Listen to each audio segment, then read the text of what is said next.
irmãs, boa noite a todos, ainda com cara de boa tarde. É uma alegria enorme estarmos pela primeira vez, pelo menos no corpo de carne, já que em desdobramento, certamente antes do trabalho iniciar, para que nos ambientássemos, nós fizemos uma visita. Estávamos no Centro Espírita Fonte de Luz, já estivemos aqui em Cabo Frio numa outra ocasião, em 2016, numa jornada entre Araruama, Saquarema e Cabo Frio, estivemos no Centro Espírita Trabalhadores de Jesus, e hoje viemos trazer uma proposta da ilusão do ego à realidade do self, e para nós iniciarmos o nosso trabalho, nós vamos começar, o nosso roteiro inicia por uma parte técnica, psicanalítica, onde nós apresentamos a estrutura do aparelho psíquico para que nós possamos compreender qual é o papel do ego, qual é o papel do self, por que nós chamamos de ilusão do ego, de realidade do self. Vamos depois fundamentar em O Livro dos Espíritos, quando Allan Kardec, questionando as entidades venerandas, vai identificar o nosso maior problema, a nossa maior chaga, a nossa principal dificuldade para que realizemos o ser imortal que nós somos, despertando o reino de Deus dentro de nós. E finalmente, vamos aprender com Jesus, desde o domingo de Ramos, até aquele momento glorioso do domingo de Páscoa, pela manhã, quando ele se apresenta radiante a Madalena, deixando a mensagem imorredora da imortalidade da alma, como é que nós devemos fazer para matar em nós o desejo de importância pessoal, portanto, destruindo a ilusão do ego, permitindo que a realidade do ser imortal, que nós de fato somos, se manifeste, produzindo plenitude, pacificação, espiritualidade.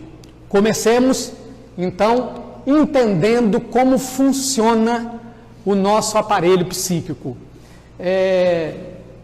A imagem que aqui está propõe que a nossa mente funciona em 3 níveis. Nós vamos aqui identificar a camada mais superficial da nossa mente, é a camada do ego, a nível de profundidade, logo abaixo do ego, está o inconsciente pessoal, e a camada mais profunda do nosso psiquismo chama-se inconsciente coletivo. É preciso dizer que essa estrutura em 3 níveis está registrada no livro No Mundo Maior, da série André Luiz, quando o espírito Calderaro ensina a André Luiz que a nossa mente se assemelha a um castelo de 3 andares, onde no primeiro andar está o porão da individualidade, ou o resultado de todas as nossas experiências. No segundo andar está aquilo que nós estamos realizando no agora. E no terceiro andar, Calderaro explica que se chama Casa das Noções Superiores, uma área do nosso psiquismo que nós ainda não logramos utilizar. Portanto, a estrutura da mente em 3 camadas está perfeitamente corroborada pela doutrina espírita. E nós vamos explicar os elementos do nosso psiquismo para que nós possamos fazer uma ideia de como é que a nossa mente funciona. Então, na camada mais superficial está o ego, que em alemão quer dizer eu. Simplesmente eu. Ego igual a eu. Então, nós podemos tirar uma primeira conclusão. Nós temos um eu superficial. Este eu superficial, ele se utiliza de máscaras. Por exemplo, neste momento, vocês estão observando a máscara de João da Rocha Filho, palestrante espírita. Se vocês forem na minha casa e me verem na convivência com os meus filhos, vocês estarão vendo a máscara de João da Rocha Filho, pai. Se vocês forem, marcarem uma consulta comigo, deitarem lá no meu divã, para nós fazermos uma sessão de análise, vocês vão ver a máscara do João da Rocha Filho, psicanalista. Então, o ego se utiliza das máscaras ou das personas para atuar na família, no meio cultural, na sociedade, na religião.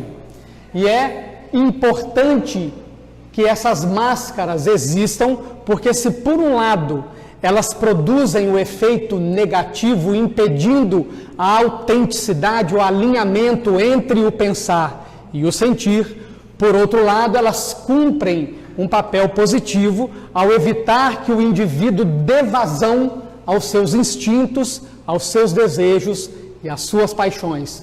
Portanto, a máscara tem um aspecto negativo, mas tem também o seu aspecto positivo, e o ego tem uma consciência, que é esta que nós utilizamos no nosso dia a dia, que é esta que nos permite que, diante do espelho, nós identifiquemos a nossa própria imagem.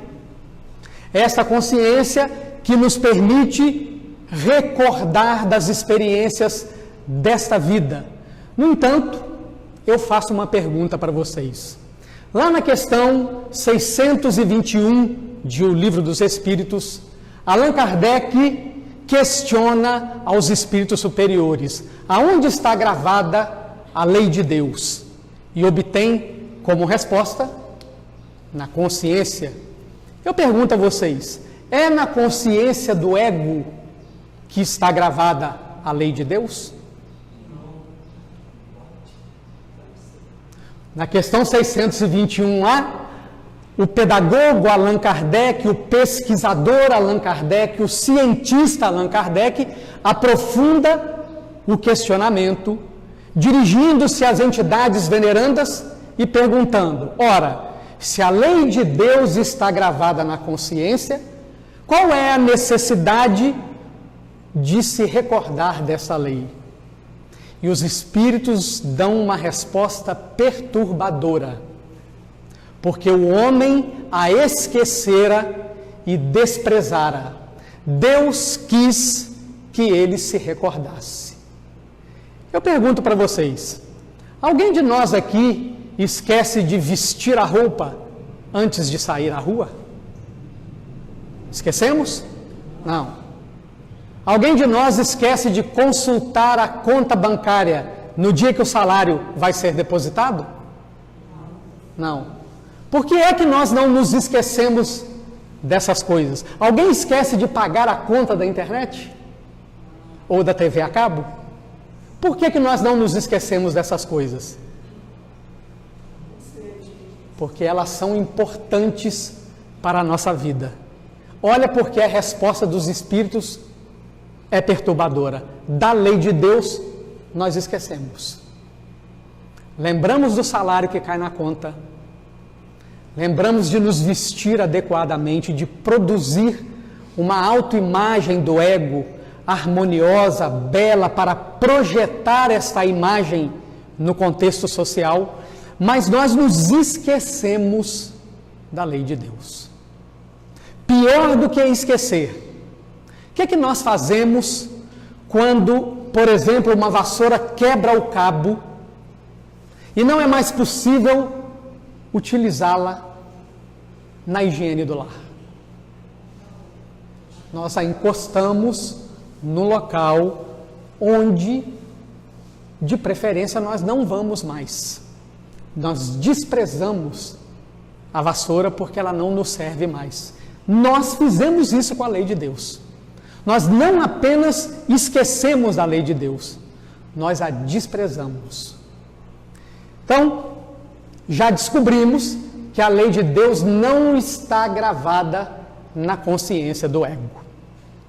E aí vejamos o seguinte: na camada imediatamente abaixo do ego, a nível de profundidade, está o que se chama de inconsciente pessoal. O nosso inconsciente pessoal é o resultado direto das nossas experiências desde o momento que nós saímos simples e ignorantes das mãos de Deus, na forma do átomo primordial do elemento espiritual, até as mais ou menos 700 reencarnações como Homo sapiens, conforme registra o Espírito Emmanuel, desde há 200 mil anos atrás até hoje. Lá no nosso inconsciente pessoal, fruto das nossas experiências, vamos imaginar que cada emoção que eu vou citar aqui seja um lago, e que em cada reencarnação, ou no intervalo entre uma reencarnação e outra, nós vamos enchendo esses lagos com essas emoções. Então, vão formando aí na mente essa imagem de lagos: mágoa, tristeza, rejeição, ressentimento, frustração, decepção, ódio, traição. Juntando tudo isso, vamos formar o que se chama da nossa sombra psicológica, que não tem só elementos negativos. Sabe aquela pessoa que você admira num determinado segmento do pensamento humano? Um artista, um cantor, um orador, um empresário, um desportista? Essa admiração que você tem por essa pessoa indica que você é possuidor do mesmo princípio que naquela pessoa você observa já com um desenvolvimento maior do que em você. E isso também está na sua sombra psicológica. Por que se chama sombra psicológica? Porque nós não conseguimos enxergar, mas os outros enxergam. Lembra aquele dia que você chegou no centro espírita, tendo tido uma discussão em casa ou no trabalho, e você saiu de lá bastante aborrecido? E ao chegar aqui, como você é espírita, espírita não pode se aborrecer, espírita não pode sentir raiva, espírita não pode trair, espírita não pode mentir. Então a gente colocou uma máscara bem bonita, chegamos no centro espírita, achando que ninguém percebeu a nossa expressão de aborrecimento ou de tristeza. E chegam perto de nós e falam: João, tudo bem? Tudo bem. Eu estou achando que estou disfarçando muito bem o meu aborrecimento, mas as pessoas que me conhecem já identificaram que naquele momento eu estou usando uma máscara. Quando eu identifico e aceito a minha sombra, no movimento psicológico de abraçá-la, eu clareio, diminuo a densidade da minha sombra psicológica. A sombra é indiscutivelmente o principal obstáculo à realização desse indivíduo que está aqui, do qual nós vamos falar mais à frente. Nós estamos ainda explicando o inconsciente pessoal. E no inconsciente pessoal tem os complexos afetivos. Vamos entender o que é um complexo afetivo. Um complexo afetivo é um conjunto de imagens, de sons, de pensamentos, de sensações e de emoções que acontecem num evento. Então, vamos tomar como didática algo fácil de nós compreendermos, pois todos nós, num momento ou outro, fomos traídos. Quando falamos de traição, não estamos restringindo o termo apenas ao relacionamento de intimidade entre dois seres, mas as traições que os amigos promovem uns com os outros, os companheiros de trabalho promovem uns com os outros. Então, qualquer forma de traição vai gerar no traído desconfiança, mágoa, tristeza, complexo de inferioridade, ele vai se sentir menos. Então, olhem quantas emoções envolvidas num único ato, por isto que se chama complexo afetivo. No nosso trabalho de evolução, nós vamos precisar drenar todos os complexos afetivos que nós já sofremos nestes 200.000 anos de Homo sapiens, com mais ou menos 700 reencarnações. Já deram conta do tamanho do trabalho que nós temos pela frente? Nós vamos ter que enfiar a mão no lago do nosso inconsciente, mexer lá no fundo, e ainda que nós tenhamos um medo enorme do que vai surgir de lá, esta é uma necessidade para que nós possamos nos realizar em plenitude, alcançarmos a consciência do ser imortal. Bem, na camada mais profunda, e no limiar do inconsciente coletivo com o inconsciente pessoal, nós temos a ânima, que é a energia feminina na psique masculina. Então, peguem aquele sujeito que é bombado, fortão, violento, briga com todo mundo, dá porrada, faz e acontece, mas na hora que ele vai brincar com o cachorro, que ele vai cuidar do cachorro, nós estamos vendo uma menina brincar com o cachorro. Tal a delicadeza, o carinho e a atenção que ele dedica ao animal, mas não dedica ao ser humano.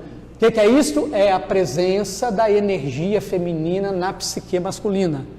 O ânimos é a presença da energia masculina na psique feminina.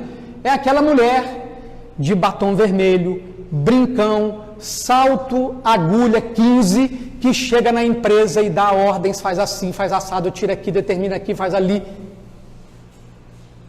É a presença da energia masculina na psique feminina. A psicologia hoje afirma que não existe um tipo psicológico absoluto, ou seja, não existe um homem 100% masculino e não existe uma mulher 100% feminina. Existem proporções, 10, 90, 20, 80, então não existe um tipo absoluto. E na camada mais profunda da nossa mente está o inconsciente coletivo, onde estão os arquétipos. O que são os arquétipos? São modelos virtuais de comportamentos que nós trazemos na nossa psique. Então, quantos arquétipos existem? Não é possível mensurar, mas nós podemos citar alguns para facilitar o nosso entendimento e compreender por que os complexos afetivos estão ligados aos arquétipos. Então, nós temos o arquétipo materno, arquétipo paterno, arquétipo de filho, arquétipo de irmão, arquétipo de subalterno, arquétipo de superior. São propostas de modelos comportamentais que nós trazemos no nosso psiquismo mais profundo. E nós nascemos com eles vazios. Eles serão preenchidos na medida em que os relacionamentos humanos acontecem. Vamos entender isso melhor? Muito bem. Eu reencarno e lá no meu arquétipo materno diz assim: tua mãe vai cuidar de você, ela vai te educar, ela vai te amar, ela vai te apresentar Jesus, ela vai te dar carinho, ela vai te acolher, ela vai te ensinar a arte de amar. Essa é a proposta. Lá no meu inconsciente pessoal, essa mãe que eu vou receber foi aquela que me feriu, que me traiu, que puxou meu tapete, que fez a minha reencarnação desandar. Opa, eu já reencarnei com um conflito. Numa área do meu psiquismo, diz que ela vai me amar. E uma outra área do meu psiquismo diz que ela vai me trair. Então, eu reencarno, e se eu encontro dentro do meu ambiente familiar a mãe amorosa, que me educa, que dialoga, que me acolhe, que me ensina, que me apresenta Jesus, não nas páginas de um livro, mas na vivência, na tentativa da vivência do Evangelho de Jesus. Percebam, o meu conflito se desfaz. No entanto, se eu encontro uma mãe que me dá pouca atenção, que não me corrige, que não me educa, que não me impõe limites, que não me ama, quando eu chego na puberdade, na adolescência, quando o meu corpo está maduro para a manifestação plena do meu psicológico, o conflito explode. A inimizade de ontem não conseguiu ser solucionada naquele período essencial que os espíritos ensinaram para Allan Kardec, da primeira infância, dos 0 aos 7 anos de idade, justamente porque o psicológico do reencarnante estava embotado, para que a mãe pudesse imprimir neste psicológico o amor, resolvendo assim o conflito trazido das reencarnações anteriores. Se nós pegarmos esse exemplo do conflito, do complexo com o arquétipo, e levarmos para as outras áreas do relacionamento humano, nós vamos facilmente compreender o que nós estamos falando. E quem gerencia tudo isso que aqui está é o que o Dr. Carl Gustav Jung chamou de self, ou si mesmo, ou, na linguagem espírita, o ser imortal que nós somos. Aqui sim está a personalidade total, está a consciência do ser imortal, o que Jesus chamou de reino de Deus. Aqui sim está a resposta para a questão 621 de O Livro dos Espíritos, onde está gravada a lei de Deus, na consciência profunda do self. Como despertar essa consciência? Evangelho de Jesus. Não falado, não vindo ao centro espírita ou a qualquer templo religioso que o indivíduo se proponha a frequentar. Não são as ações exteriores que despertam a consciência do self. Não é estar aqui fazendo a palestra ou dirigindo os trabalhos, ou cedendo à instrumentalidade mediúnica numa mesa, ou evangelizando as crianças. Não é o trabalho que se realiza para fora que desperta o reino de Deus dentro de nós. É o que nós permitimos que este trabalho modifique a nossa estrutura de comportamento interior. Isto desperta o reino de Deus dentro de nós. Quando eu tenho a consciência de que aqui estou, não falando para vocês, mas para mim.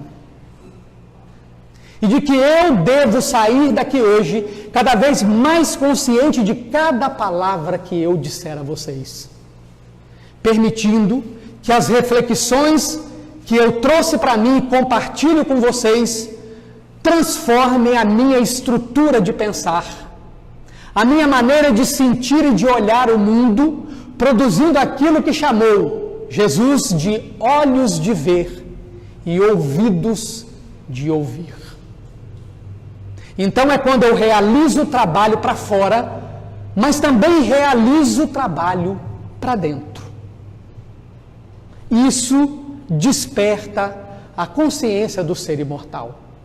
Nós estamos falando daquela passagem do óbolo da viúva, de quando Jesus, no templo de Salomão, observando as pessoas fazendo as doações no gasofilácio, observa que aquela viúva adentra e doa 2 moedinhas, como se hoje nós pudéssemos dizer que ela doara 10 centavos em 2 moedas de 5 centavos. Mas a doação dela não era exterior, ela se doou na doação. Isso desperta o reino de Deus em nós. Se nós viermos à casa espírita sem entrega, sem doação. Nós estamos apenas tendo uma experiência de religiosidade superficial, que não é capaz, como nós estamos vendo aqui, o ego está lá em cima, o self é profundo. Somente ações profundas são capazes de despertar a consciência do self. E não existe ação profunda sem doação, sem entrega. Então eu não posso vir à casa espírita para aliviar a minha consciência de culpa, para cumprir uma obrigação social. Eu preciso vir aqui com a proposta de me permitir tocar pela espiritualidade aqui presente, pelo trabalho que estiver sendo realizado, seja por quem for. Eu preciso me permitir que esse trabalho me toque, de forma que quando eu cruzar os umbrais do centro espírita e ganhar a rua, eu não seja mais o mesmo. É a subida do monte. Quando Jesus convidou João, Tiago e Pedro para subir com ele ao monte, eles estavam, como é o título da música do Tim e Vanessa, aos pés do monte. Subiram o monte. O que aconteceu na subida do monte? Jesus se transfigura. Jesus se mostra na plenitude da glória espiritual. Pedro fica tão atarantado, e isso só está registrado no Evangelho de Lucas, que Pedro meio sonolento, Tiago e João também, e Pedro diz: Senhor, vamos construir 3 tendas, uma para o Senhor, outra para Moisés, outra para Elias. Tal foi a comoção e a confusão criada na mente de Pedro, porque o corpo de Jesus desapareceu e o seu perispírito luminescente, glorioso, majestoso, apareceu à visão de Pedro. Jesus se transfigurou e eles desceram o monte. É um símbolo fantástico. Cada vez que nós entramos no centro espírita, nós subimos um monte com Jesus. Qual é a proposta? Nós nos transfigurarmos. Quando nós pegamos um livro espírita para ler, qual é a proposta? É que aquela leitura nos transfigure. Como é que nós descemos do monte? Se eu saio do centro espírita da mesma forma que eu entrei, se eu termino a leitura de um livro da mesma forma que eu comecei, qual foi a experiência de espiritualidade que esta oportunidade provocou em mim? Então nós vamos percebendo que não basta estar aqui no centro espírita, porque senão nós estamos vestindo a máscara da religião. E aí está o nosso problema, porque eu não sou João da Rocha Filho, eu estou João da Rocha Filho. Eu não tenho só as memórias desta vida, eu tenho uma memória integral que está aqui. Eu não tenho só os conhecimentos que eu aprendi nesta vida, eu tenho conhecimentos inimagináveis. E eu acho que eu sou João da Rocha Filho, a minha imagem refletida no espelho. Esta é a ilusão do ego. É tão ilusão que nenhum de nós consegue ver o ser espiritual que é. Quando nós pensamos em nós mesmos, reflete-se a imagem exterior. Eu penso na minha imagem exterior, nessa imagem. Alguns ainda fazem piores. Eu, quando penso em mim, me vejo com a aparência que estou, com quase 53 anos de idade, grisalho, de barba, eu me vejo assim. Tem gente que se vê com 30 anos, apontando um transtorno de imagem. A imagem de fora não está ajustada com a imagem interna. Por isso que nós estamos vendo aí indivíduos que estão tendo crise de coluna, porque ele acha que ele é 20, 30 anos mais jovem e pode fazer com o mesmo vigor, com a mesma velocidade, com a mesma força, as atividades que ele fazia quando tinha 30 anos. E ele não se deu conta de que o corpo envelheceu. E muitos não aceitam o envelhecimento. Essa é a chamada doença do ego. É quando o eu superficial se acha o centro da consciência. Além de se achar o centro da consciência, ele se acha o centro dos relacionamentos. Então, é o diretor da casa espírita, que muitas vezes não fala, mas ele pensa, rapaz, se eu sair desse centro espírita, deu ruim. Se essa mulher ficar sem a minha presença do lado dela, deu ruim. É a mãe que fala, eu não posso partir, porque o que será dos meus filhos se eu não estiver aqui? A doença do ego é o egoísmo, o egocentrismo, o sujeito que se coloca no centro do seu universo. E olha que curioso, né? O sujeito egoísta é aquele que se coloca no centro do seu universo. Diferente da cultura popular que defende que o egoísta acredita que o mundo, inclusive as pessoas ao seu redor, foram criadas somente para ele, o egoísta, na verdade, é uma pessoa que prioriza a si mesmo em relação aos outros, mas não necessariamente desprezando-os. Um sujeito egoísta é aquele que acredita que, na sua perspectiva de ser, é mais importante do que os demais seres.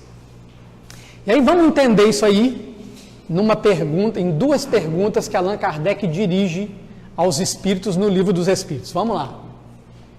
Dentre os vícios, olha bem, gente, vícios, qual que se pode considerar radical? Radical aqui em dois sentidos. Primeiro, o que está mais entranhado, enraizado no nosso comportamento. E segundo, aquele que, como radical, é pai dos outros vícios. O espírito Fénelon responde para Allan Kardec. Temo-lo dito muitas vezes, o egoísmo. Daí deriva todo o mal. Estudai todos os vícios e vereis que no fundo de todos há egoísmo. Por mais que lhes deis combate, não chegareis a extirpá-los, enquanto não atacardes o mal pela raiz, enquanto não lhe houverdes destruído a causa. Tendam, pois, todos os esforços para esse efeito, porquanto aí é que está a verdadeira chaga da sociedade. Quem quiser, desde esta vida, ir aproximando-se da perfeição moral, deve expurgar o seu coração de todo sentimento de egoísmo, visto ser o egoísmo incompatível com a justiça, o amor e a caridade. Ele neutraliza todas as outras qualidades. Preste atenção. Preste atenção. Não chegareis a extirpá-los enquanto não atacardes o mal pela raiz, enquanto não lhe houverdes destruído a causa. Ainda bem que é seminário, não é palestra. Aí eu posso perguntar para vocês, né? Como é que nós fazemos para identificar a presença do egoísmo nos nossos hábitos? Uma boa pergunta, não é? Como é que nós fazemos para identificar a presença do egoísmo nos nossos hábitos? Quando ele está sempre com a razão. Hein? Quando ele se coloca que ele está sempre com a razão. Sim. Ele não escuta muitas pessoas, não aceita, não acha que a pessoa já... Larissa, pega água para mim, por favor. Como é que a gente identifica?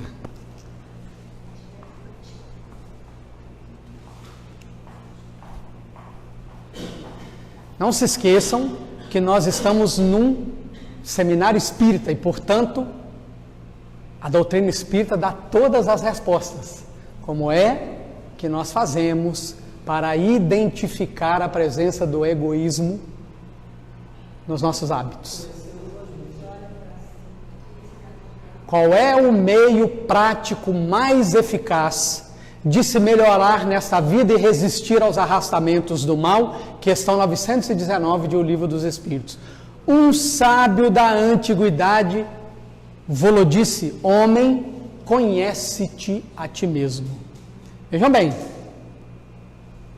o meio de nós identificarmos o egoísmo é o exame de consciência.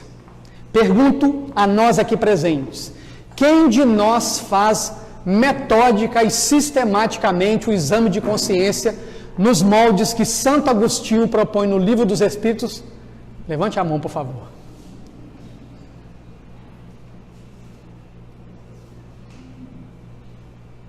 Perceberam que quando a gente não faz o exame de consciência, a doença do ego aí, ó.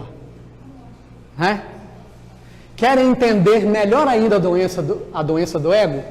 Vamos fazer uma dinâmica aqui muito rápida? É rápida. Não vai demorar nem 2 minutos. Vamos lá? Quem aqui já adquiriu a virtude da paciência? Levante a mão. Ninguém. É isso? Certo. Muito bem. Mas quem aqui já disse que perdeu a paciência alguma vez? Levanta a mão. Ué, mas peraí. Opa, peraí. Ué, como é que nós estamos perdendo o que nós não conquistamos? Percebem a doença do ego, a ilusão que nós vamos causando? Né? Ora, se eu digo que perco a paciência, psicologicamente significa que eu estou dizendo para mim: eu já tenho paciência e não preciso me esforçar para adquiri-la. Aí está a presença do orgulho e do egoísmo, fazendo-nos crer que nós somos melhores do que de fato somos. E olha o que Fénelon diz para Allan Kardec: não chegareis a extirpá-los enquanto não atacardes o mal pela raiz, enquanto não lhe houverdes destruído a causa. Nós temos um egoísmo, um orgulho e uma vaidade tão grandes que nós não conseguiremos destruí-los de uma vez só. Nós precisamos matá-los de fome. Na medida em que nós identificamos a presença deles no nosso comportamento, nos reprogramando no dia seguinte para sermos menos vaidosos, menos orgulhosos, menos egoístas. Mas sem exame de consciência, sem identificar a raiz do mal, nós andamos em círculo. Foi a imagem que um amigo espiritual nos deu quando nos chamou de espíritas peão. Não é peão de Barretos, não. É peão aquele brinquedo que a gente joga, ele gira no mesmo lugar. Às vezes nós fazemos um movimento danado em torno de nós, mas não fazemos exame de consciência. Portanto, nós não conseguimos de fato fazer reforma íntima. Nós maquiamos a nossa reforma íntima usando máscara. Nos tornamos, sim, mais brandos, mais calmos com a doutrina espírita, calmos, não pacientes. Uma virtude é um patrimônio espiritual agregado a nós. Nunca mais o indivíduo que alcançou a virtude da paciência a perderá, porque ela é uma virtude. O que nós perdemos é a calma. O que nós perdemos é o controle sobre a nossa raiva, sobre a nossa ira. Quando tocam em pontos sensíveis, rompe o dique da máscara e a sombra psicológica se manifesta. E depois a gente pergunta: nossa, não sei o que houve. A culpa foi da Larissa. Se a Larissa não tivesse me provocado, eu não tinha dito tudo que eu disse para ela. Mas ainda bem que eu disse, eu botei a Larissa no lugar dela. Ao invés de eu tirar o meu olhar da Larissa e perguntar para mim mesmo: aonde foi que eu errei? Aonde está a minha brecha? Porque naquele ponto que a Larissa tocou, eu me inflamei. Me estudo, me descubro, me conheço, me transformo. Então, sem exame de consciência, Nada feito. Portanto, estou deixando uma proposta aqui agora, que nós saiamos daqui hoje, olha que beleza, estamos no início do ano, né? Início de 2019, estou deixando uma proposta de nós conseguirmos chegar até 31 de dezembro de 2019 com o exame de consciência sendo feito metodicamente todos os dias. Gente, a tarefa é muito mais simples do que a gente imagina. Num dia de 24 horas, nós dormimos 8, em média, passamos 16 horas acordados.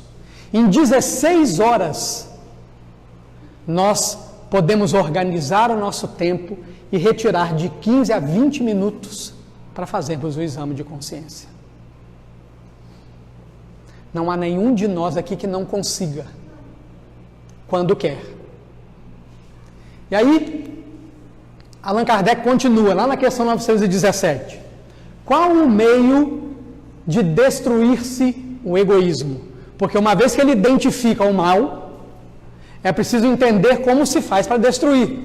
E Fénelon, o mesmo espírito, responde: de todas as imperfeições humanas, o egoísmo é a mais difícil de desenraizar-se, porque deriva da influência da matéria, influência de que o homem, ainda muito próximo de sua origem, não pôde libertar-se, e para cujo entretenimento tudo concorre: suas leis, sua organização social, sua educação. O egoísmo se enfraquecerá à proporção que a vida moral for predominando sobre a vida material, e, sobretudo, com a compreensão que o Espiritismo vos faculta do vosso estado futuro real, e não desfigurado por ficções alegóricas. Quando bem compreendido, se houver identificado com os costumes e as crenças, o Espiritismo transformará os hábitos, os usos, as relações sociais. O egoísmo assenta na importância da personalidade. Então, vamos começar de trás para frente. Vamos começar da importância da personalidade, para depois nós voltarmos aqui para a influência da matéria, para o mais próximo da origem e para a forma como a sociedade alimenta em nós, através das leis, da organização social e da educação, o egoísmo. Muito bem. Lembrem aí de uma imagem de vocês por volta dos 5 anos de idade.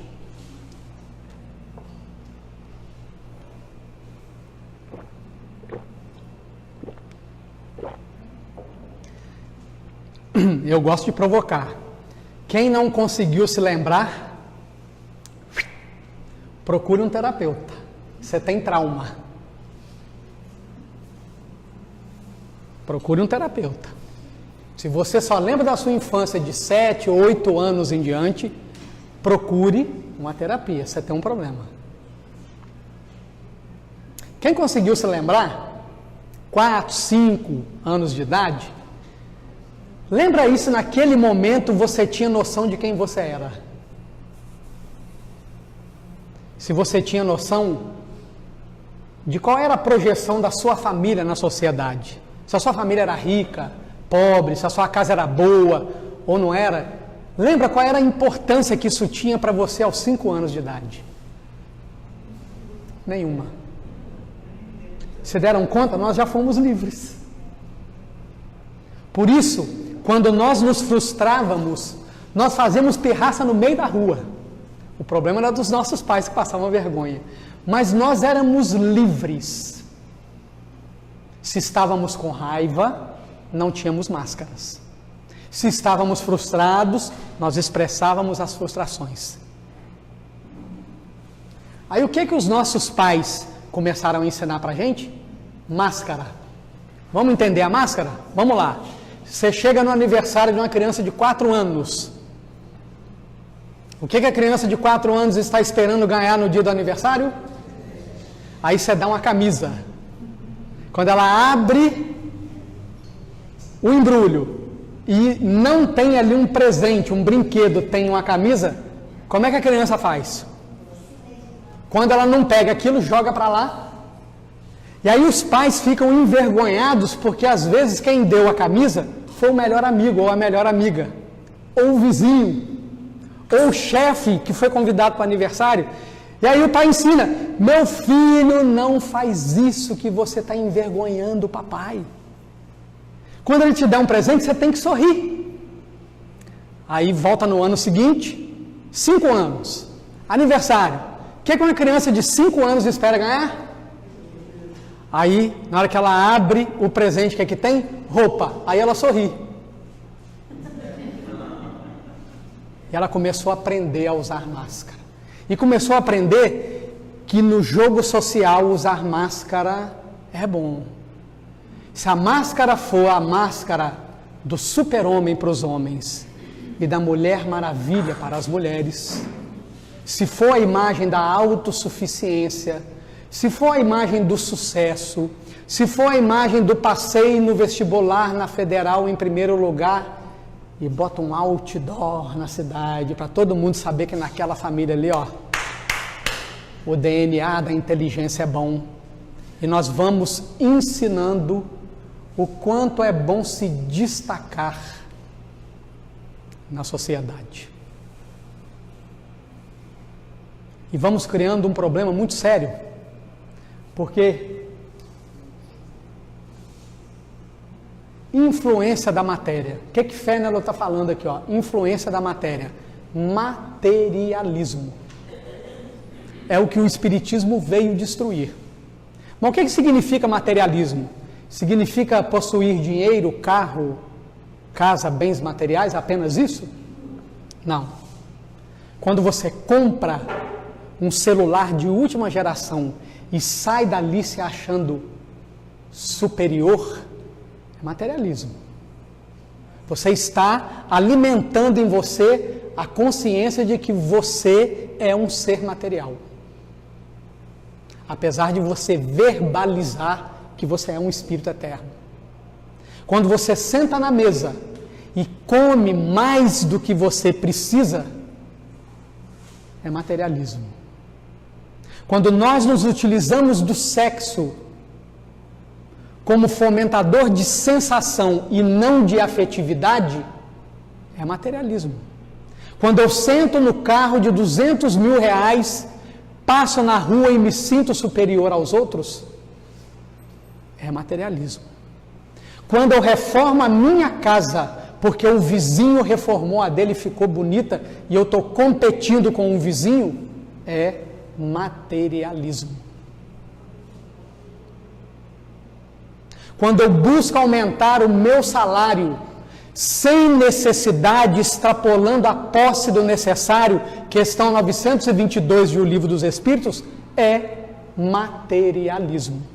Eu estou vivendo a minha vida para buscar prazer nas coisas que estão do lado de fora. Buscar prazer na beleza física, buscar prazer na casa bonita, buscar prazer no carro. Não que isso seja problema, gente. Ter o celular top de linha não é problema, ter roupa de marca não é problema, ter o carro de 200 mil reais não é problema nenhum. Desde que isto esteja para nos servir e não ao contrário. Se eu tenho uma necessidade de dizer que eu faço muita caridade, mostrar que eu sou muito caridosa,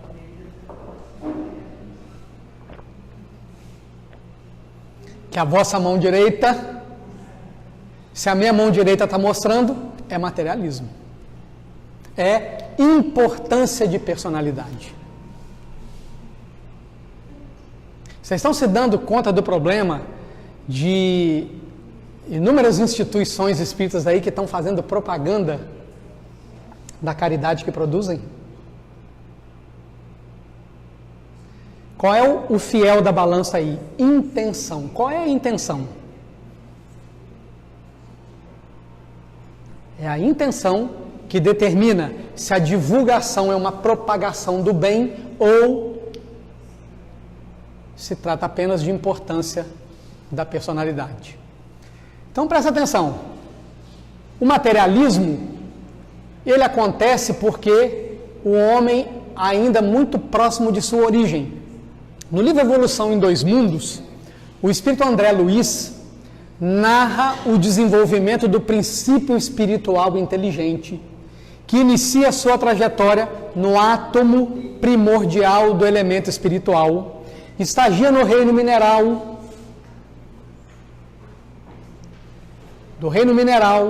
recebe um impulso evolutivo, progride da forma atômica para a forma globular luminosa, começa a estagiar no reino vegetal, aí ele vai armazenando no núcleo o magnetismo, o frio, o calor, elasticidade, tudo como experiência, repetição para fixar aquilo que a espiritualidade pretende neste núcleo. Quando chega nos vegetais superiores, é levado a laboratórios na espiritualidade, sofre um novo impulso evolutivo, começa a estagiar no reino animal. Quando chega nos mamíferos superiores, novo impulso evolutivo, vai para mundos felizes, e lá, como animal, vai ajudar os espíritos, está lá na Revista Espírita,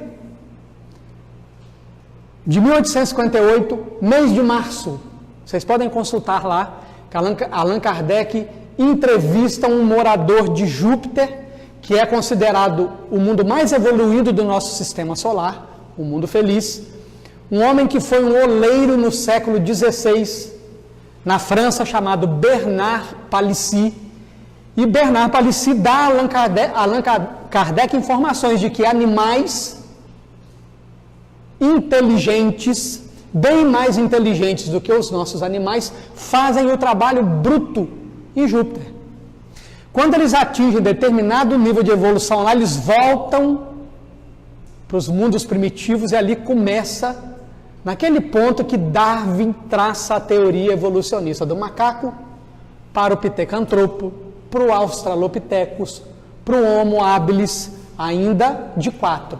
Homo erectus ficou em pé, homem de Neandertal, homem de Cro-Magnon, Homo sapiens, numa trajetória de 1 bilhão e 500 milhões de anos. Vejam bem, 1 bilhão e 500 milhões de anos. Há quanto tempo nós emergimos do reino animal? Homo sapiens está aqui, né? Se nós pegarmos a própria informação da ciência, Lucy é um pithecantropo do sexo feminino, considerado nosso ancestral mais antigo, 3 milhões de anos e meio atrás. O que são os 200 mil anos do Homo sapiens comparados com o nosso estágio no reino animal? Então, nós estamos muito mais próximos da nossa origem, por isto a influência da matéria é tão intensa em nós. Por isto a necessidade do exame de consciência, para nós identificarmos a presença daquilo que eu chamo de trio parada dura: a vaidade, o orgulho e o egoísmo, e começar a matá-los de fome no nosso comportamento. Fez o exame de consciência à noite, identificou, no dia seguinte você vai se reprogramar mentalmente, para que naquele episódio, com aquela pessoa, você, vigilante e orando, você começa a se melhorar, começando a matar de fome a vaidade, o orgulho e o egoísmo no nosso comportamento.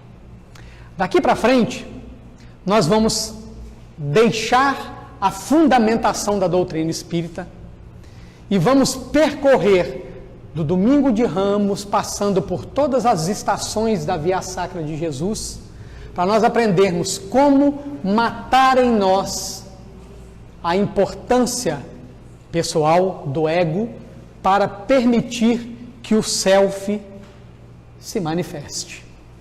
E nós vamos para aquele quadro em que Jesus, lá na Bíblia, quando a gente pesquisa e estuda a Bíblia, o título dessa passagem está escrito assim: Entrada Triunfal em Jerusalém.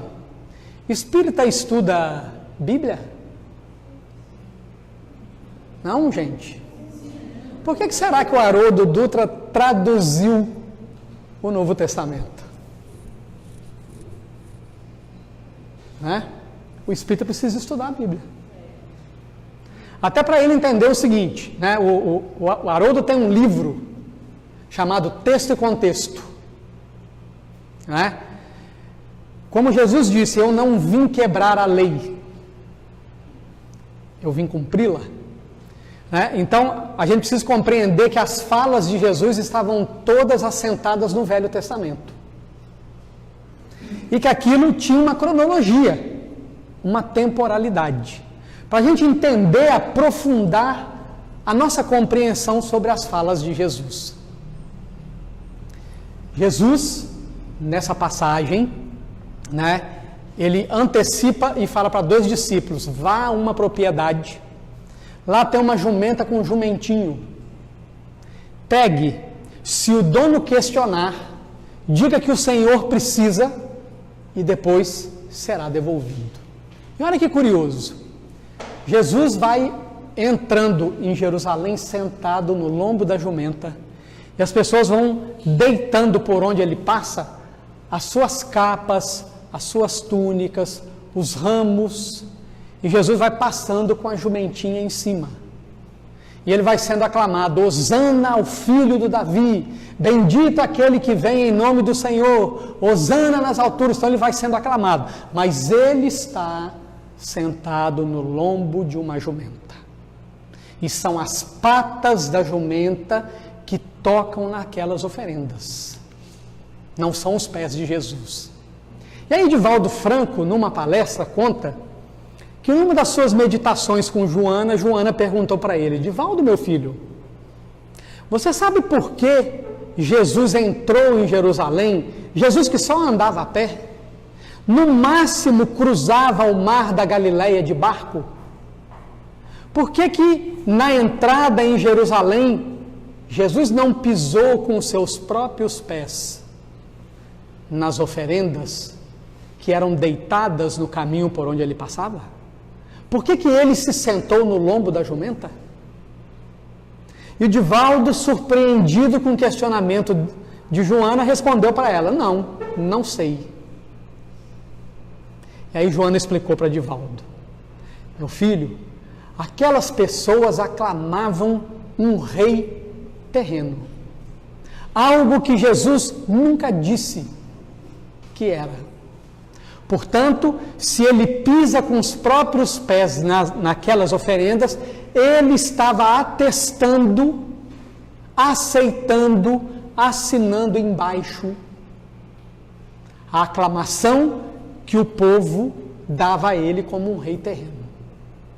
Como ele já sabia do que ia acontecer, ele recusou a oferta sentado no lombo da jumenta. Qual é a mensagem para nós? O mundo ama os conquistadores. O mundo aplaude as pessoas de sucesso, que muitas vezes não têm ética, não são honestas, mas que fazem qualquer meio para atingir o seu fim. Nós abrimos as portas para os poderosos, porque nós esperamos de alguma forma obter vantagem. Quando Jesus senta no lombo da jumenta, ele está dizendo para nós: quer matar a importância pessoal no seu ego? Rejeite o aplauso do mundo.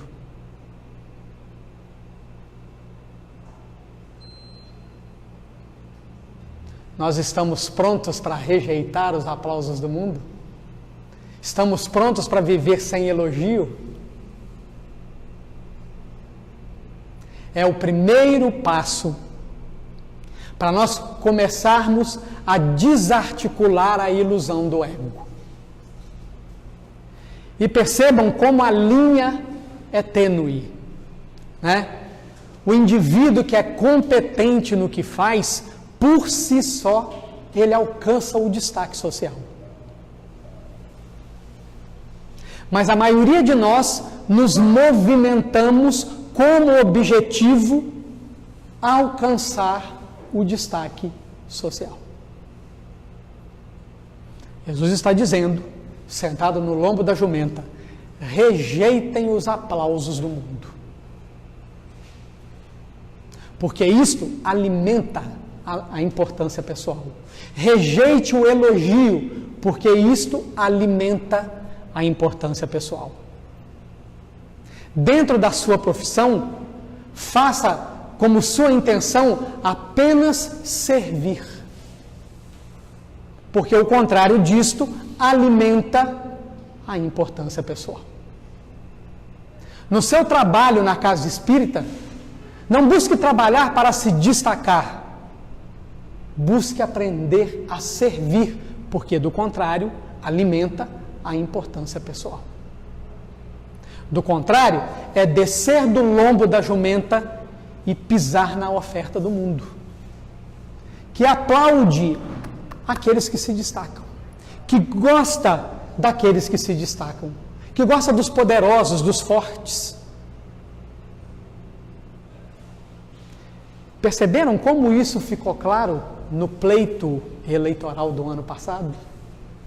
Como esse pleito eleitoral botou para fora, rompeu o dique da máscara dos espíritas, e nós podemos observar espíritas se digladiando com ódio nas redes sociais, porque aqueles que pensavam ideologicamente diferente mereciam ser excluídos.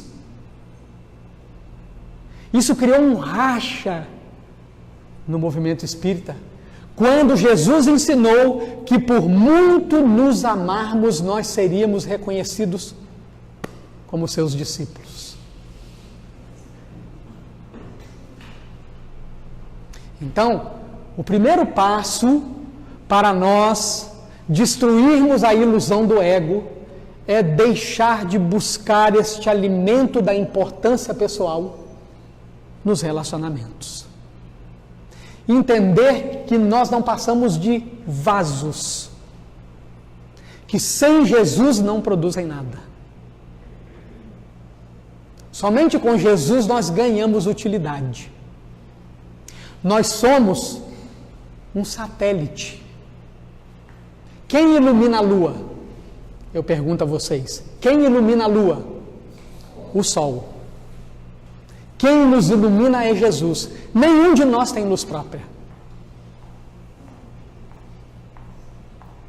Nenhum de nós tem luz própria. Jesus é o sol. Eu devo direcionar a minha vida para refletir a luz desse sol na minha conduta, no meu comportamento. Tudo que for o contrário disso, eu desci do lombo da jumenta e eu estou aceitando o elogio e alimentando o meu desejo de destaque, de importância pessoal. Mário, paramos? 8h15. Gente, eu devo dizer para vocês aqui que eu estou confortável. Eu estou onde eu mais gosto de estar. Por mim, eu vou embora. E aí, paramos? Ou vamos embora?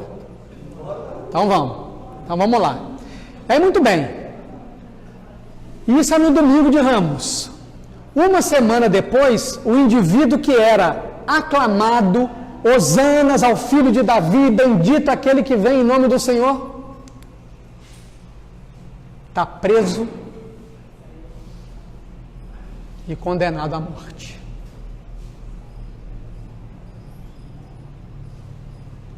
Mas olhem bem, desejar que a importância pessoal morra é sinônimo de que ela já morreu? Então aqui tem uma condenação. Eu preciso decidir por matar em mim o desejo de destaque, de importância pessoal. Eu preciso condenar essa importância à morte. Ela precisa deixar de pulsar dentro de mim. Isso precisa ser uma decisão minha. Porque dentro de mim vigoram duas figuras Uma é Barrabás, a figura do homem impulsivo, do homem das paixões bravias, a figura do homem dos vícios, a figura do homem velho. É o meu ego. Mas há em mim também o Cristo cósmico, o projeto divino para cada um de nós, o self, que nós mostramos naquela estrutura da psique. E nós precisamos escolher Barrabás ou Jesus. Nós precisamos escolher manter o homem velho ou destruir o homem velho, condenando-o à morte, para que dos escombros do homem velho nasça o homem novo. Há 2000 anos, quando nós estivemos diante dessa escolha, quando Jesus estava no pretório, ao lado de Barrabás, e nós na turba lá embaixo gritamos Barrabás, nós escolhemos os vícios, as paixões, os desmandos, a importância pessoal. Foi nossa escolha. Essa escolha produziu, preste atenção, essa escolha produziu 2000 anos de dores, até que nós pudéssemos chegar na condição que nós estamos hoje. Nós caímos num abismo espiritual que levou 2000 anos para nos colocar em condições de escolher de novo. 2000 anos. Não foi de uma vida para outra, como aconteceu do senador Públio Lentulus para Nestório nos 50 anos depois. Nós levamos 2000 anos. Nós estamos de novo diante do pretório na nossa própria consciência. De um lado, a porta larga do mundo. As roupas, a beleza corporal, a casa bonita, o automóvel, o telefone top de linha, os jantares em restaurantes requintados, as viagens de férias para paraísos. Quando eu falo dessas coisas, gente, é preciso entender que elas só são problema quando elas se tornam o objetivo principal. Não tem problema nenhum o espírita que se trabalha interiormente e chegar lá em janeiro, ele tem direito às férias, vai passear. Não tem problema nenhum você ter uma casa confortável, bonita, que fale bem a você. Desde que isso não se torne o seu objetivo de vida. Do outro lado, nós temos a porta estreita no nosso psiquismo. Nós temos a dor do crescimento moral. Nós temos Jesus.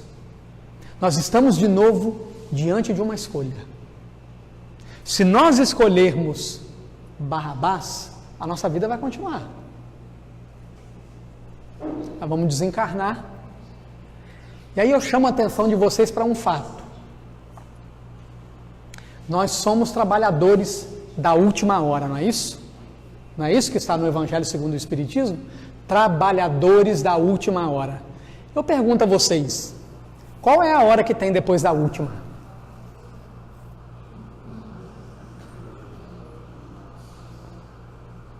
Então, a nossa escolha precisa ser agora. Ah, mas quer dizer que se eu não escolher agora, fechou a porta para mim? No planeta Terra, sim.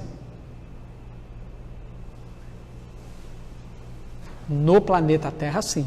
Você vai para outra escola. O que você vai encontrar lá na outra escola? Você sabe? Aqui você sabe o que você vai encontrar. Mundo de regeneração.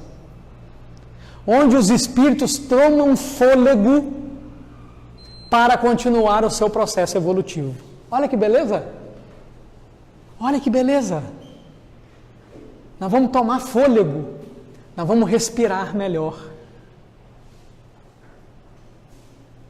Nós vamos subir de nível, nós vamos para uma escola melhor. Mas se você escolher Barrabás, a sua escola vai ser outra. Quem escolher Jesus, inevitavelmente, passará pela segunda estação. Jesus carrega a cruz às costas. Então preste atenção. Se alguém quer vir após mim, negue-se a si mesmo. Mate o seu desejo de importância pessoal. Tome a sua cruz, assuma os seus deveres, aceite as suas dores, enfrente os seus desafios, as suas dificuldades. Pode reclamar. Você não pode ficar sem fazer. A reclamação não pode te paralisar. Mas não disseram para nós que espírita não pode reclamar? Na verdade, não disseram para nós? Mas Jesus reclamou. Ué, então é a doutrina espírita que está errada ou é o movimento espírita que está errado? Porque o próprio Jesus conta. Um senhor tinha 2 filhos. Foi ao primeiro e lhe pediu: meu filho, preciso que você faça determinada tarefa. O filho concordou prontamente. E assim que o pai saiu de perto, ele não executou a tarefa. O Senhor foi ao segundo filho e fez a mesma proposta. O segundo filho xingou, esbravejou, falou: por que você pede tudo para mim? Pede para o outro. Reclamou. O pai saiu de perto, mas ele repensou, se arrependeu e executou a tarefa. E Jesus pergunta: qual dos 2 cumpriu a vontade do pai? Então estão entendendo? O nosso problema não é reclamar. O espírita pode reclamar sim. A reclamação do espírita não pode virar rebeldia. A minha reclamação não pode me paralisar.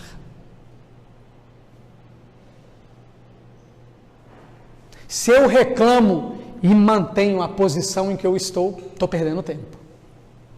Mas se o reclamar para mim virou um impulso para eu resolver o problema e ir adiante, vamos reclamar. Mas vamos fazer a vontade do Pai. Jesus reclama em outras ocasiões. Vamos identificar algumas? Raça de víboras, até quando terei que vos suportar? Se isso não for uma reclamação, por favor, vocês me ensinem o que é. Porque para mim, isso é uma reclamação. Ó homens de pouca fé, até quando estarei entre vós? Isso para mim é uma reclamação. Chama Pedro, João e Tiago para uma hora de vigília de oração no Horto das Oliveiras, porque ele sabe que vai ser preso, se retira, deixa os 3 orando num canto, se retira, entra numa angústia tão intensa, tão profunda que ele transpira sangue. Quando ele volta, os 3 estão dormindo. Acorda os 3 e reclama: mas vocês não foram capazes de se manter acordados? Vigiai e orai, porque o espírito está pronto, mas a carne é fraca. Se isto não for uma reclamação, por favor, vocês me ensinem o que é. Mas é preciso tomar as rédeas da sua reencarnação. Deixar de ser coadjuvante da sua reencarnação e se tornar protagonista da sua reencarnação.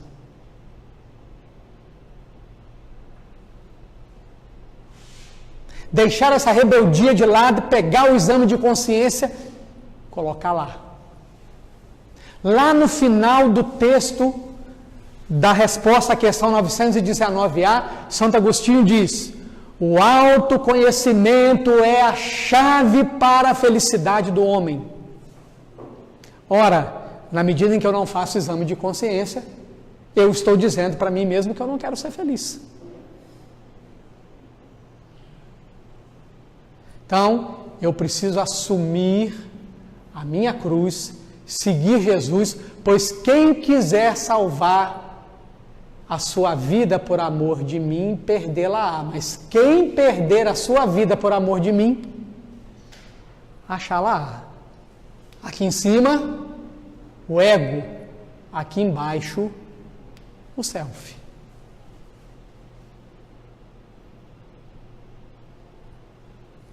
Feito isso, inevitavelmente, nós vamos para a terceira estação da via sacra de Jesus. Jesus cai pela primeira vez. Olha que interessante. Nós estamos falando de um espírito puro, encarnado, que não podia quebrar a lei da matéria. Espancado, torturado, com o corpo em frangalhos, com uma cruz enorme nas costas, ele cai.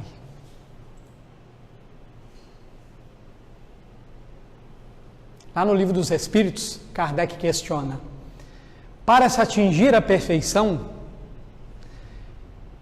o espírito precisa passar pela fieira do mal? E os espíritos respondem: do mal não, da ignorância sim. Onde há ignorância, há erro. Onde há erro, há queda. Mas vamos observar em Jesus como é cair. E depois vamos comparar como é que nós caímos. Jesus cai. Aí o que acontece lá na quarta estação, Jesus está caído. Ele encontra com a sua mãe.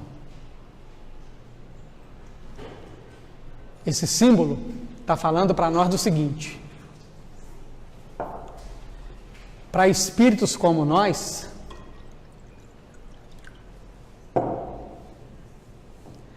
quando a gente cai, nós precisamos de acolhimento. Há sempre uma figura ao nosso redor, quando nós não temos mais a mãe física, que ela fala para nós de uma figura materna. É alguém a quem nós precisamos procurar.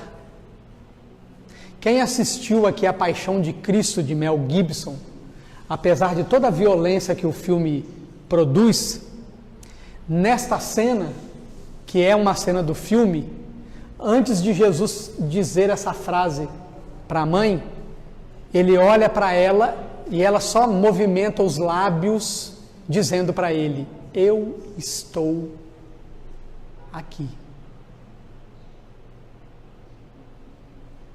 Na hora da queda, você vai precisar de alguém. Você vai precisar de um apoio. Você vai precisar de um ombro amigo. Você vai precisar de uma figura materna para te acolher no momento da queda. O que é que isso diz para o nosso ego? O que é que isso diz para o nosso ego? Nós temos facilidade no amar de doar. É fácil eu ver o outro caído, ir lá e ajudá-lo. É fácil eu ver o outro chorando, sentar do lado dele e perguntar o que houve. Mas quando sou eu que estou nessa posição, eu quero esconder.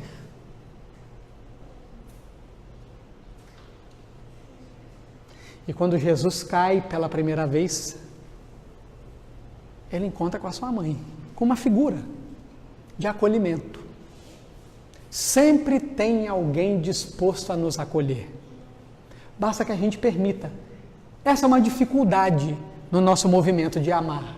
Nós temos facilidade de dar, mas nós temos dificuldade de nos colocar na mão do outro.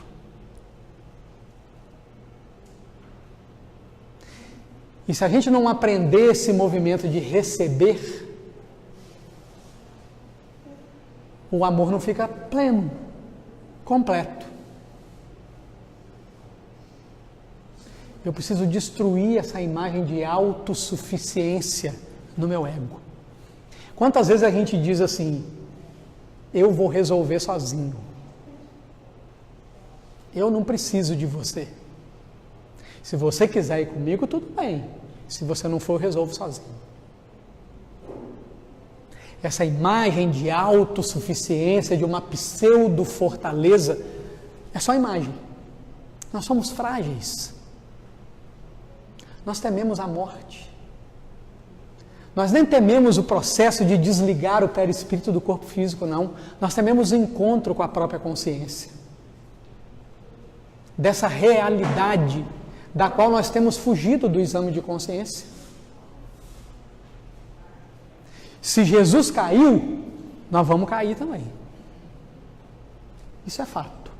E aí, na quinta estação, ainda dentro da primeira queda, Jesus recebe a ajuda de Simão, de Cirene, ou Simão Cirineu. É um homem que carrega a cruz de Jesus até o Gólgota. Olha que bacana. Um espírito puro, recebendo a ajuda de um espírito de terceira ordem. Sabe qual é a mensagem nessa figura aí? Nós precisamos uns dos outros.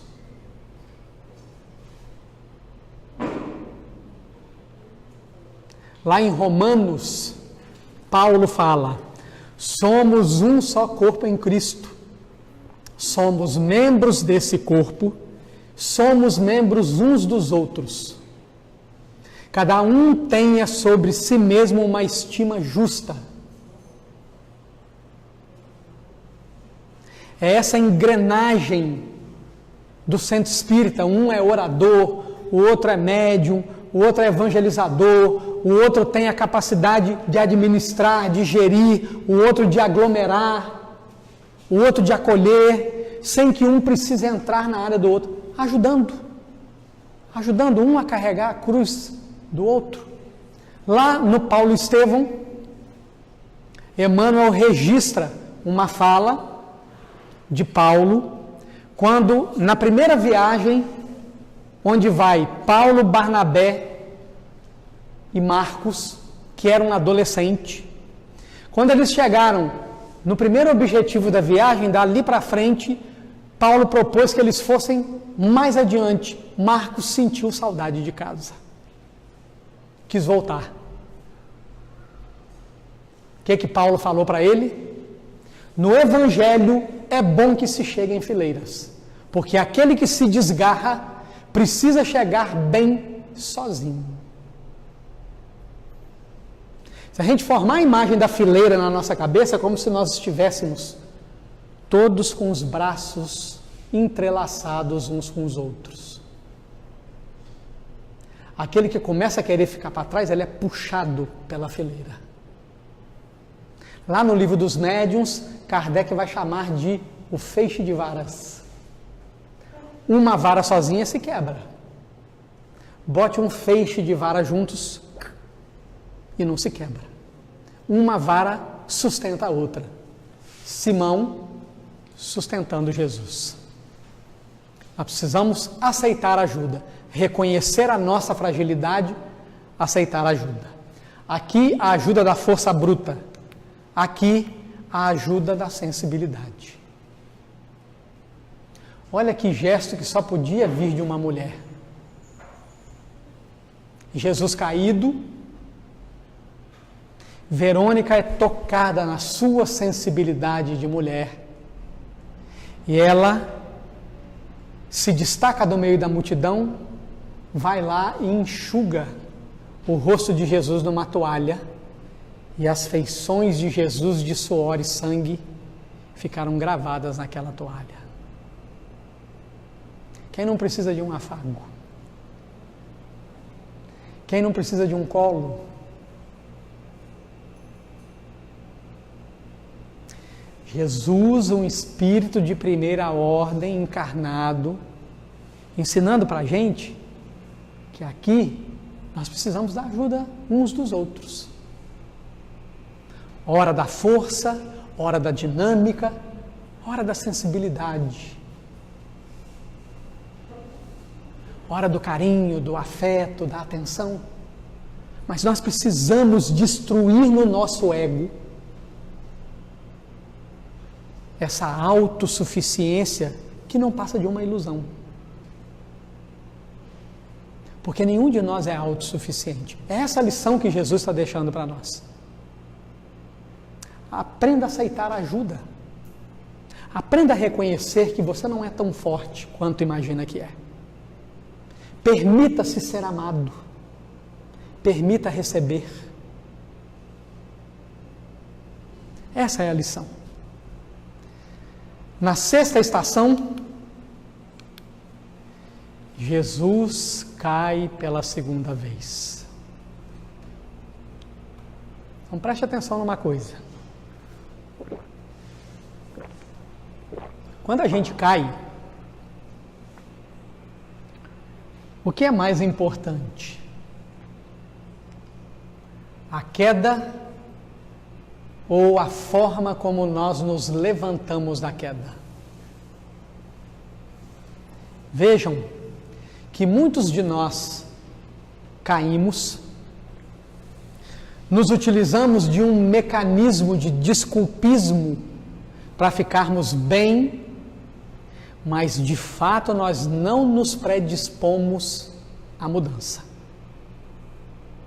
Então, em verdade, nós caímos e levantamos para cair de novo. O que vai fazer a queda diferente é cair, estudar a queda, compreender o erro, identificar a brecha, levantar com a proposta de se transformar. Quem faz isso levanta diferente.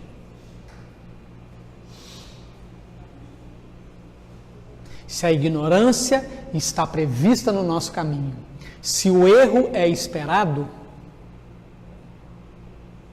na pedagogia divina, significa que se eu aprendo com erro, lição aprendida, eu não preciso mais sofrer aquela prova.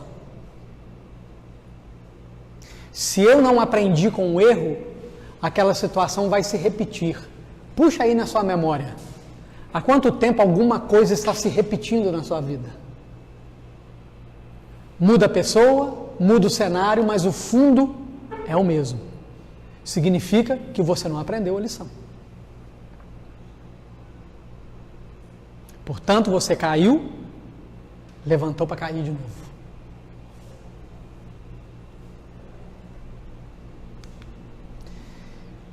E aí Jesus encontra as mulheres de Jerusalém. Aqui tem uma passagem importante para nós. E uma grande multidão seguia ele, inclusive muitas mulheres que choravam e pranteavam em desespero.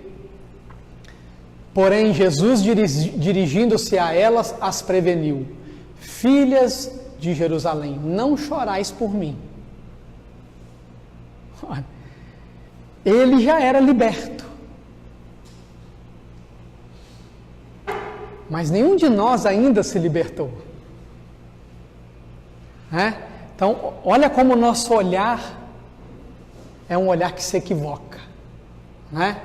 Eu estou olhando para um indivíduo que está com câncer em cima de uma cama e estou pensando assim: coitado dele, você deve ter aprontado na última, isso deve ter sido uma bisca na última, e olha o câncer aí agora consumindo ele. E ali dentro daquela doença é a pedagogia divina lapidando um ser que, quando ele desencarnar, se ele aproveitou a doença, ele desperta lá iluminado. E eu de cá, coitadinho, com pena, não me movimento, desencarno e vou ter que pedir ajuda àquele que eu considerava que estava numa situação pior do que a minha. Olho para um depressivo e falo: nossa, tadinho, esse aí está ferrado. Só que a depressão está ensinando para ele. E quando ele desencarnar, ele pode desembarcar do outro lado com a consciência iluminada. Então, às vezes, eu estou chorando pela causa errada. Eu estou me lamentando pela causa errada. Olha onde Jesus está botando foco. As mulheres estão chorando por Jesus. Olha o que ele está dizendo. Não chorai por mim, antes chorai por vocês mesmas. E por vossos filhos, porquanto eis que estão chegando os dias em que se dirá: felizes as estéreis, os ventres que jamais geraram e os seios que nunca amamentaram. Olha os filhos dessa geração que nós estamos observando aí. Olha como esses indivíduos estão banalizando a vida, matando por nada, criando débitos enormes, e o quanto de sofrimento isso não está trazendo para essas mães. Então nós temos muito pranteado, penalizado pelo outro, e é ótimo que nós façamos isso, mas nós temos esquecido de olhar para a nossa dor, para o nosso sofrimento, para os nossos conflitos, para os nossos transtornos, para os nossos tormentos. E chorar por isso, para botar isso para fora. Já prestaram atenção numa das bem-aventuranças? Bem-aventurados os aflitos, porque serão consolados. Quem identifica a própria dor, quem identifica o próprio conflito, quem aceita a própria dificuldade, está a um passo de conseguir a consolação, de resolver o problema. Quem mascara continua na ilusão do ego, vai continuar sofrendo, vai repetir. A pedagogia divina é assim, ela repete. E aí, Jesus cai pela terceira vez. O que nós vamos mostrar aqui agora na sequência é algo que poucos de nós teve coragem de fazer até hoje. Por uma questão muito simples. Dirigir a pergunta que nós vamos exibir aqui a Jesus significa que nós escolhemos, em espírito e verdade, abrir mão da nossa vontade para executar a vontade do Evangelho do Pai. Quem de nós já fez essa pergunta para Jesus?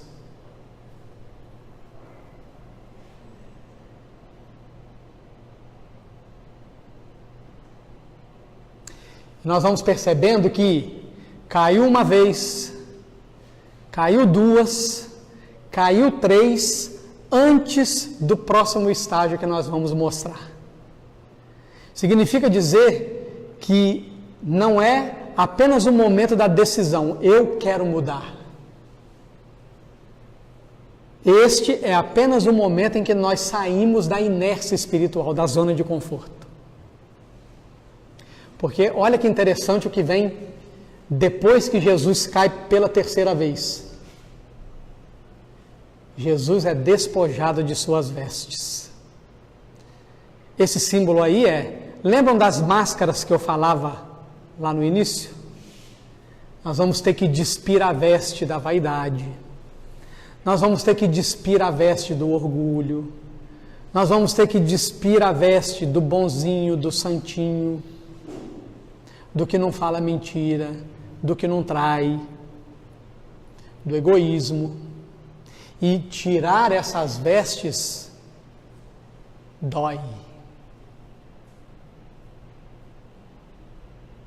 Capítulo 7 do Evangelho segundo o Espiritismo, capítulo 9, item 7, a paciência. A dor é uma bênção que Deus envia aos seus eleitos, porque a dor vai despir de nós as máscaras. Olha que contrassenso.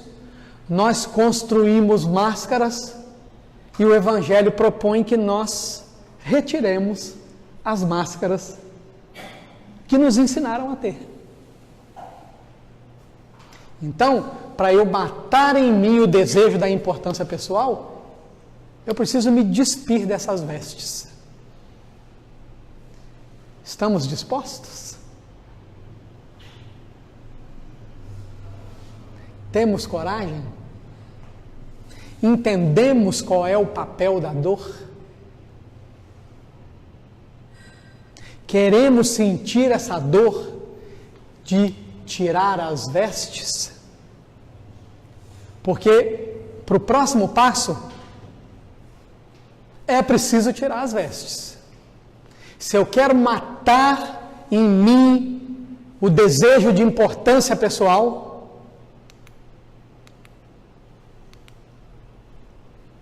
e pregar na cruz todos os meus erros, todas as minhas iniquidades, matar em mim o homem velho,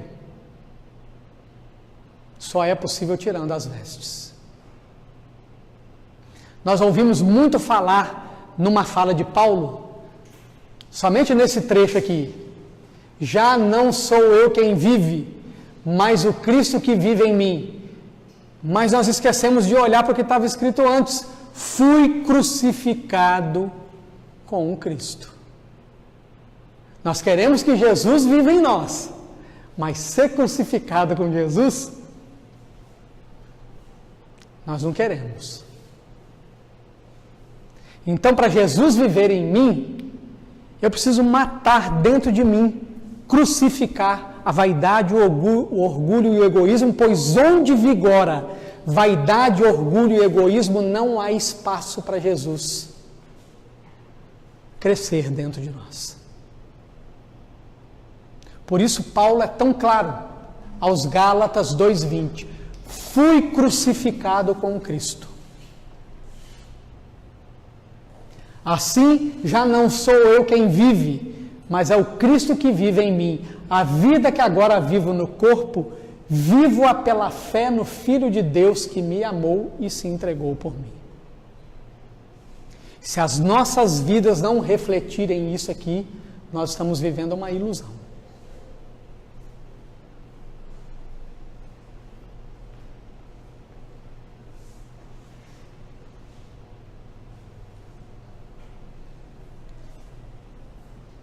E quando a gente mata o homem velho, olha que figura interessante.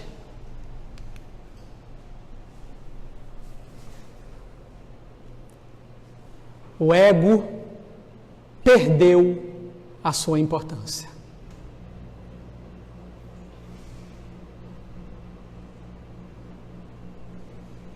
E uma vez que o ego perde a sua importância, na medida em que eu matei de fome a vaidade, o orgulho e o egoísmo, nós estamos prontos para o próximo passo. O próximo passo é sepultar o homem velho.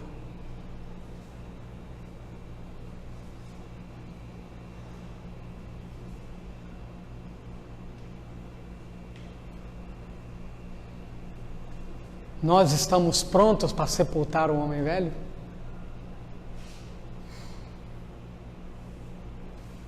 Vai doer. Nós vamos ser abandonados, incompreendidos, especialmente dentro da família, no ambiente de trabalho. Vamos sofrer perseguição aos inimigos do Cristo. Aquelas falanges de espíritos que se opõem à implantação do Evangelho na Terra, eles vão voltar a sua ira contra nós, vão manipular pessoas para nos injuriarem, para nos caluniarem, para nos atacarem, para nos desestabilizarem. Vai doer. Nós vamos nos sentir sozinhos. Muitas vezes nós vamos chorar. Muitas vezes nós vamos perguntar por quê? Por que da traição? Por que do abandono? Por que do afastamento? É a morte do homem velho. Quem gosta dessas coisas é o homem velho. E somente depois que nós chegarmos nessa condição, nós estamos prontos para o fato mais espetacular que o Evangelho foi capaz de produzir. Haroldo Dutra tem dito com bastante propriedade que o fato mais espetacular que o Evangelho produziu não foram as inumeráveis curas que Jesus produziu, muito menos os inúmeros obsidiados que ele libertou, menos ainda as ressurreições que ele produziu. O fato mais espetacular que o Evangelho produziu, aconteceu no domingo de Páscoa pela manhã. Os discípulos temerosos estavam escondidos. E pensemos, raciocinemos. Se Jesus aparece ali para eles, tudo estaria resolvido. Madalena estava ali, Maria estava ali, os 11 estavam ali, já que Judas havia saído da vida pela porta falsa do suicídio. E se Jesus se apresenta ali, tudo estava resolvido. Mas ele precisava deixar uma mensagem inesquecível e morredora. E Madalena sentiu uma saudade. Onde estavam aqueles olhos? Aquela chama em seu olhar. Os olhos de quem sabia amar na letra do Gladstone Lage, do Tim, tão bem executado por Vanessa, da dupla Tim Vanessa. Os seus olhos, aquela chama em seu olhar, olhos de quem sabia amar. Ela teve uma saudade. E no impulso, ela sai correndo de casa e vai ao túmulo. E quando ela chega no túmulo, a pedra estava movida. Ela adentra apressada e só encontra as vestes. E ela sai, não entendendo o que ela via, não compreendeu.